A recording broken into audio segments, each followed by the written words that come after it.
And they do mostly scientific visualization, so cells and solar systems and things that are really cool. But we're trying to convince them that traffic's interesting.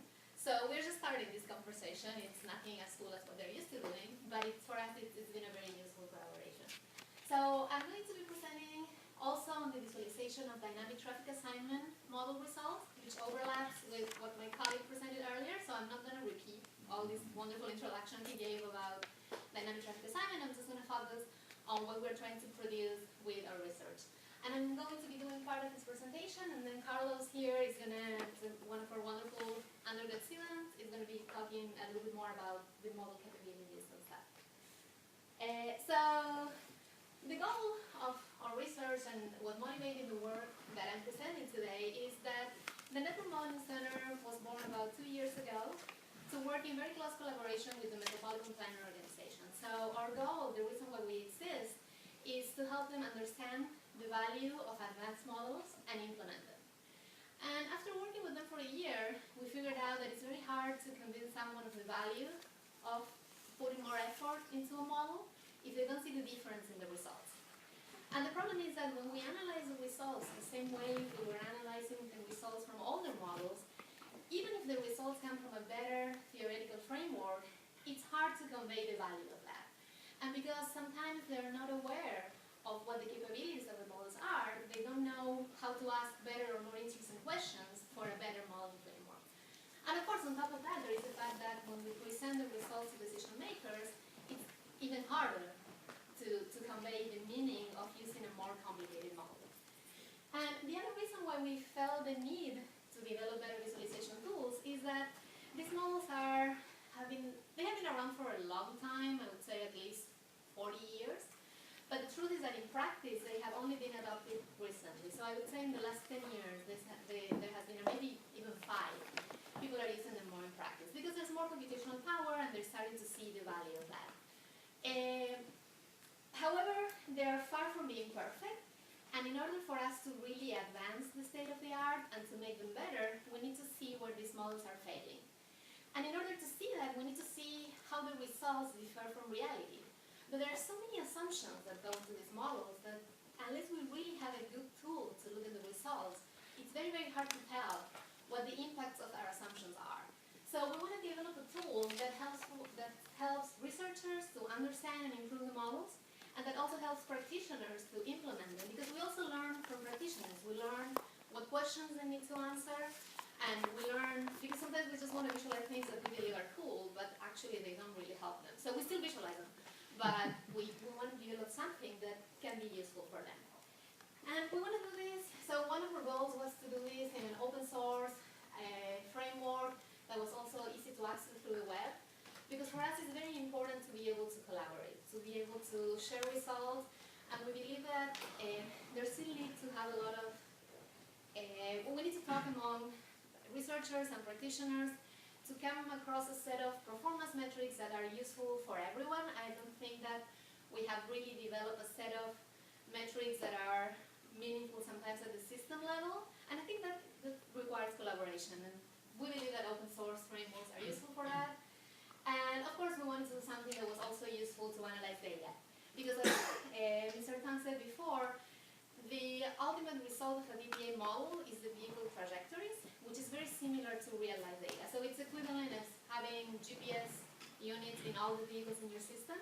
So if we can look at model data, we should be able to somehow tweak that to look into trajectory data. So I'm not going to talk more about DTA models, but basically our input is, as we were discussing at the end of the previous presentation, an OD matrix. The main difference with the models that planners traditionally use is that this OD matrix is distributed in time. For the time being, typically we make assumptions either based on data or based on intuition, but there are also a different type of advanced models that are called activity-based models. And those models predict demand actually every minute if you want them to.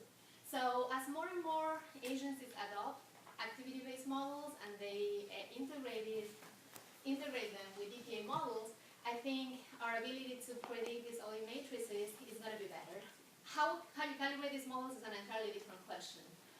But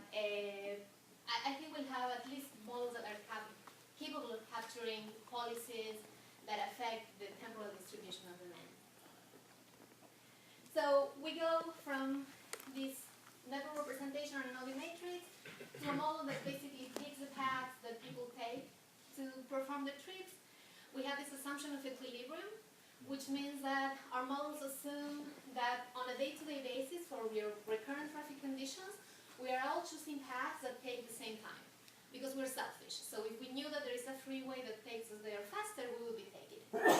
So this is a big assumption. It's convenient for a number of reasons.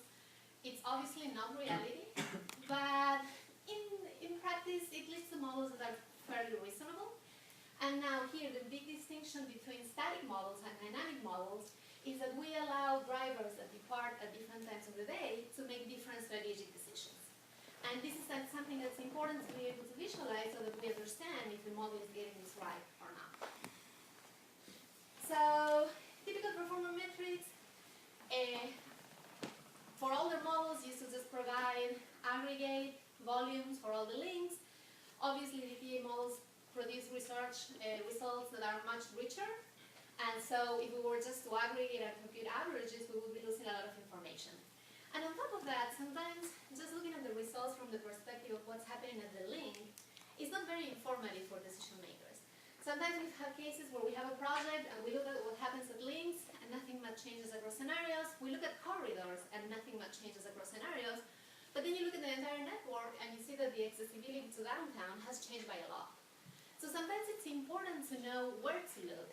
And in order to know where to look, it's important to be able to visualize the data and see where to focus.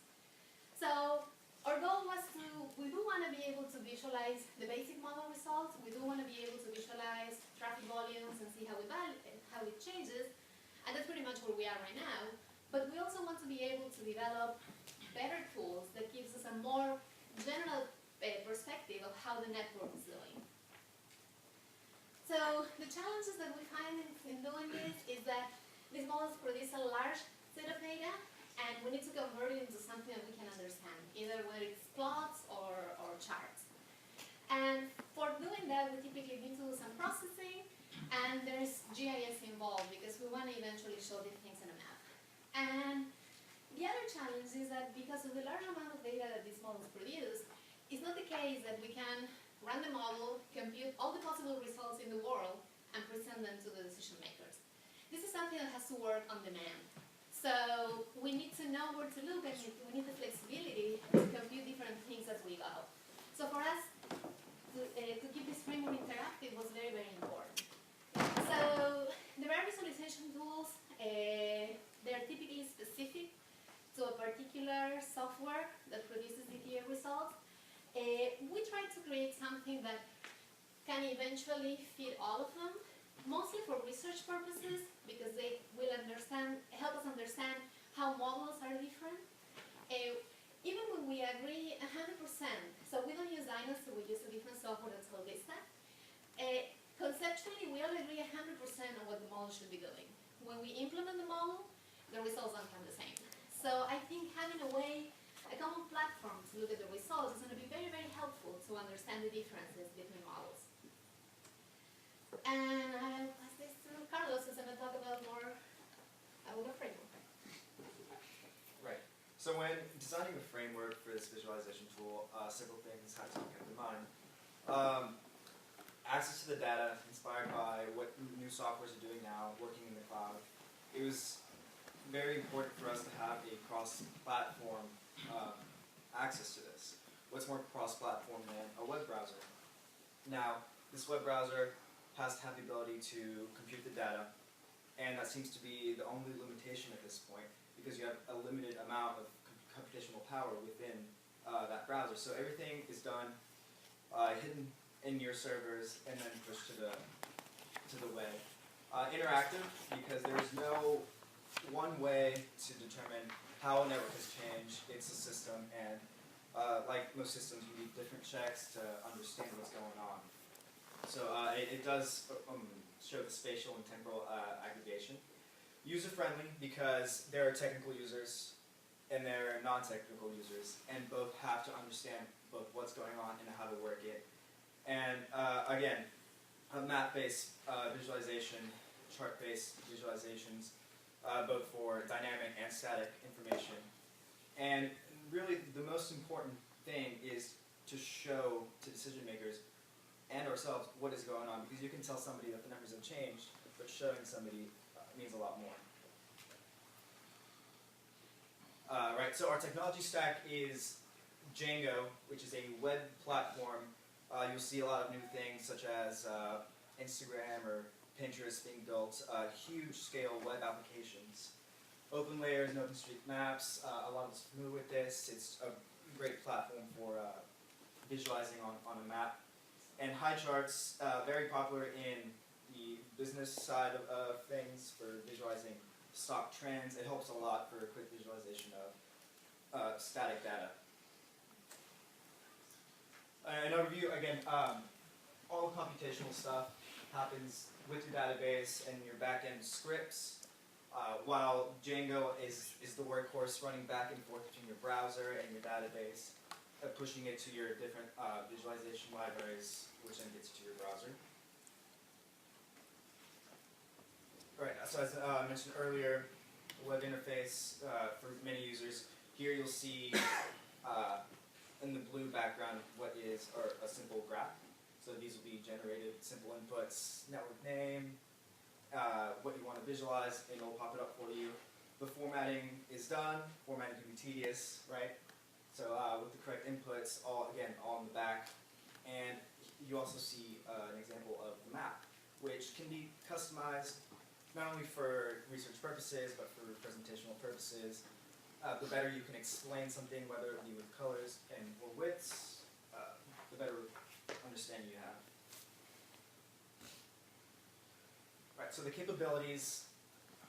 Links, as was mentioned earlier, are representations of, let's say, streets, which all have properties, speed, capacity. Now this tool has the capability of adjusting either colors and widths according to that. It can also visualize the OD matrix, and again, travel demand patterns based on those trips, the travel times, and cross-scenario comparisons, which is very important to really get a better feel of what has changed when you adjust different things across scenarios. The analyses, select link analysis, OD path analysis, contour plots, we'll see all those come up. So origin and demand travel pattern, we have an OD matrix that generates trip tables.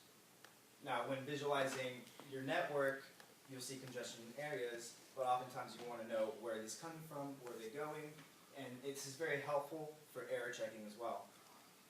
They're represented by colors of different sizes, bigger size meaning more demand from a certain area, and the use, again, faulty input data.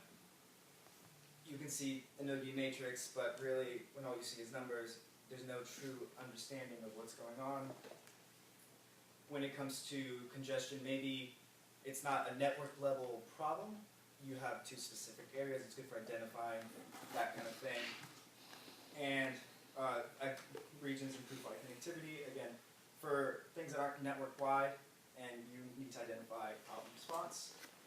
This is a great example. In the middle you see what is the University of Texas. And as expected, there are bigger dots right above in the North Campus area where a lot of students live and professors live. A little bit south and west, again, more student housing. You can see down here, across the river, there's a bit farther, but very big student areas, so naturally more dots. And for error checking, in the bottom right corner, you see a bigger blue dot.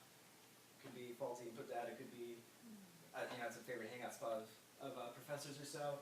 And in the top right spot, it's really, it's a nice suburb, it's a good place to live. Definitely a reason to have people coming from that area.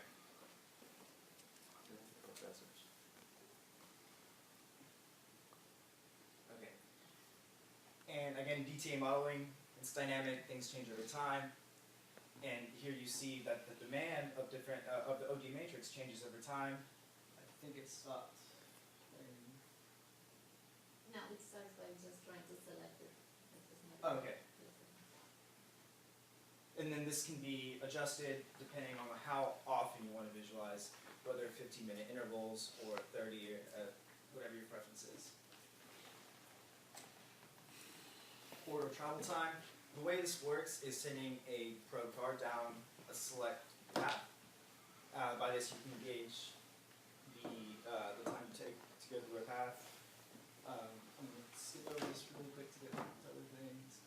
here is just the animation of that use. It helps to identify corridors with congestion problems. Does it show 6th Street on a Friday night? It can. Or Saturday. So I'm going to skip this. I mean, this is all time-dependent measures, but in the interest of time, this is very useful. This is when we compare scenarios, similar to what Mr. Tan showed before. We just visualize the difference and use a color scheme to see what has improved, what has disimproved, and in that case, we were just checking the model performance if we messed up the way we model intersections. So the streets that are now red were getting more flow because we mistakenly didn't capture properly the impact of stop signs. So they were taking flow from actual arterials, and the model was saying that those streets were going to be very busy when they're actually not. This is a more advanced model, not more advanced, it's done very many times in static assignment. It's called a select link analysis. So basically we choose the link and we see the paths of the vehicles that use that link. And this is very, very useful to understand where the users of the link coming from and going to. And it's very useful when we have a new link, something that's not built, and the agencies need to know who's going to use it, mostly to see who's going to pay for it. So in Austin we're still developing some freeways, and there are all these issues. Should the freeway be a toll road? Should it be paid by this county or that county? So as by trying to predict who's going to benefit the most from the road, you can help assist making those decisions. And of course, if we're thinking about closing a particular freeway, who's going to be affected the most, how do we plan detours, that type of analysis. And of course, we can animate this based on the time of the day. And then this is another tool where we can visualize the paths that are used for a particular OD pair, how many people are using each path, and again, for planning detours, for understanding how a particular measure has affected the travel pattern in the network, and and this is the way it works, and it changes over time. And finally, we have contour plots, and again, this is more of a system level type of performance metrics that I was talking about. So in this particular network, we looked at corridors, nothing much changed across scenarios. We looked at links, nothing much changed. But then when we saw, and in this case it's not very clear, but I don't know if you can see, but we were just measuring how long it takes to reach downtown from this county up here that's all in white. And we saw, when we compared the before and after, which is what I should have put here, we saw that all these areas that are, the areas that are lighter here moved further in. So there was a change in the accessibility, but the problem is this change is a combination of people changing paths being better, and the distribution of traffic that cannot be captured by a single performance metric. So where we're going, we want to have the open source DBs. We would like to start a talk about standardizing the output format for DTA models so that we can somehow all talk into the same platform, at least to visualize the results. We want to keep the flexibility for researchers to do their own queries within the framework, and we want to analyze the framework to analyze the data. And we would like to, of course, visualize a few more things. Most importantly, analyze more this part, because this is something that no one is talking much about, but these models run, and eventually we say they're done. And there is some measure of convergence that tells us that we really reach equilibrium. And this is something that deserves a lot more discussion. Also, we want to have better tools to analyze the OD matrix, particularly once we implement these advanced models, because it's going to be much more complicated to understand if it's correct or not. They're going to predict trips by time of day, by type of trip. Is it a shopping trip? Is it a recreational trip? Is it commute? Am I taking the kids to school? So it's going to be much more interesting to look at data. And for calibration, there's still not a common approach to decide when we say the model is calibrated. It's not fair to just look at link volumes because the model is making much bigger decisions than that. So we believe that it will be very interesting to have some analytics to work on that. I apologize. Thank you very much.